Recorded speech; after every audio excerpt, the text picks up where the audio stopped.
সকালবেলায় ঘুম থেকে উঠে মাকে বললাম যে মা একটু হালকা করে লিকার চা করে দাও। তো চাটা গরম একদম কাপের মধ্যে ঢালতে কি হয়েছে, কাপের এই সাইডটা পুরো ফাটল ধরেছে। তো কী আর করা যাবে, খেয়ে নিলাম।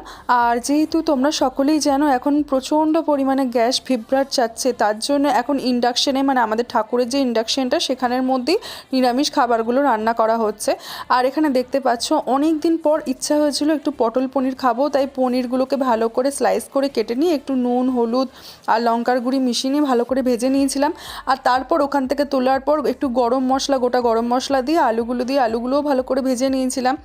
আর আলুগুলো মোটামুটি ভালো করে ভাজা হওয়ার পর একটা বাটির মধ্যে একটু হলুদ গুঁড়ো, একটু ধনে জিরে গুঁড়ো আর একটু লঙ্কার গুঁড়ো দিয়ে ভালো করে জলটাকে নাড়িয়ে দিয়ে দিয়েছিলাম। আর রান্নাবান্না করতে করতে একটু আলুটা সেদ্ধ হতে দিয়েছি, তখন একটু বাইরে এলাম। আর বাইরে এসে দেখি গুগু আমাদের যে মেন গেটটা আছে সেখানে শুয়ে আছে। এরকম মিনি ব্লগ দেখতে চ্যানেলটা সাবস্ক্রাইব কর।